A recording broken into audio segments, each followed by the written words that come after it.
Hello everyone, welcome to Sanmarga classes. ಮೊದಲನೇ ಪ್ರಶ್ನೆ, ಕರ್ನಾಟಕದ ಭೂ ಸಂಪತ್ತು ಎನ್ನುವಂತಹ ಚಾಪ್ಟರ್ ಇಂದ ರಾಜ್ಯದಲ್ಲಿ ಅತಿ ಹೆಚ್ಚು ಸಾಗುವಳಿ ಭೂಮಿಯನ್ನ ಹೊಂದಿರುವಂತಹ ಜಿಲ್ಲೆ ಯಾವುದು ಅಂತ ಕೇಳ್ತಾ ಇದ್ದಾರೆ. ಓಕೆ, ಆಪ್ಷನ್ಸ್ ನೋಡೋಣ. Option A Vijayapura, option B Tumakuru, option C Belagavi, option D Kalaburagi. ಸಾಗುವಳಿ ಭೂಮಿ ಅಂತಂದ್ರೆ ನಿವ್ವಳ ಸಾಗುವಳಿ ಭೂಮಿ. ಓಕೆನಾ. ಇದು ಕರ್ನಾಟಕದ ಭೂಬಳಕೆಯನ್ನ ಸಾಗುವಳಿ ಭೂಮಿ ಮತ್ತು ನಿವ್ವಳ ಸಾಗುವಳಿ ಭೂಮಿ, ಅರಣ್ಯ ಭೂಮಿ, ಸಾಗುವಳಿ ಮಾಡದ ಇತರೆ ಭೂಮಿ, ಬೀಳು ಭೂಮಿ ಎಂಬುದಾಗಿ ಅನೇಕ ಈ 6 ಭಾಗಗಳಾಗಿ ವಿಂಗಡಿಸಲಾಗಿದೆ ಮಕ್ಕಳು. ಓಕೆ, ಸೊ ಅದರಲ್ಲಿ ನಿವ್ವಳ ಸಾಗುವಳಿ ಭೂಮಿ ಒಟ್ಟು ಸಾಗುವಳಿಗೆ ಬಳಕೆಯಾದ ಭೂಮಿ. ಓಕೆನಾ, ಅದನ್ನ ನಿವ್ವಳ ಸಾಗುವಳಿ ಭೂಮಿ ಅಂತ ಕರೀತಾರೆ. ಒಟ್ಟು ಕೃಷಿ ಮಾಡುವಂತಹ ಭೂಮಿ ಅಂತ. ಸಾಗುವಳಿ ಅಂತಂದ್ರೇನು?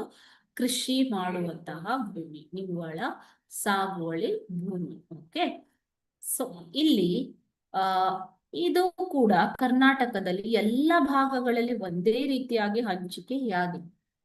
ಕೆಲವು ಪ್ರದೇಶಗಳು ಅತಿ ಹೆಚ್ಚು ನಿವ್ವಳ ಸಾಗುವಳಿ ಭೂಮಿಯನ್ನ ಹೊಂದಿವೆ, ಕೆಲವು ಅತಿ ಕಡಿಮೆ ನಿವ್ವಳ ಸಾಗುವಳಿ ಭೂಮಿಯನ್ನ ಹೊಂದಿವೆ. ಓಕೆ, ಸೊ ಅದರಲ್ಲಿ ಅತಿ ಹೆಚ್ಚು ನಿವ್ವಳ ಸಾಗುವಳಿ ಭೂಮಿಯನ್ನು ಹೊಂದಿರುವಂತಹ ಜಿಲ್ಲೆ ಅಂತಂದ್ರೆ ಅದು ಕಲಬುರಗಿ.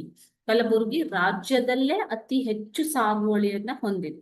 ನಂತರ ಕಲಬುರಗಿಯ ನಂತರ ಬರುವಂತದ್ದು ಬೆಳಗಾವಿ, ವಿಜಯಪುರ, ತುಮಕೂರು, ರಾಯಚೂರು. ಓಕೆನಾ, ಬೆಳಗಾವಿ, ವಿಜಯಪುರ, ತುಮಕೂರು, ರಾಯಚೂರು, ಬಾಗಲಕೋಟೆ, ಬಳ್ಳಾರಿ, ಚಿತ್ರದುರ್ಗ ಮತ್ತು ಮೈಸೂರು ಬರುತ್ತವೆ.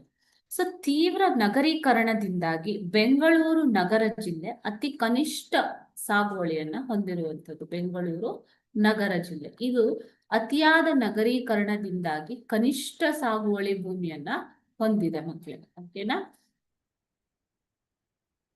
ಅದೇ ರೀತಿ ಉತ್ತರ ಕನ್ನಡ, ದಕ್ಷಿಣ ಕನ್ನಡ, ಉಡುಪಿ ಮತ್ತು ಕೊಡಗು ಜಿಲ್ಲೆಗಳಲ್ಲಿ ಕಡಿಮೆ ಸಾಗುವಳಿ ಭೂಮಿ ಇದೆ.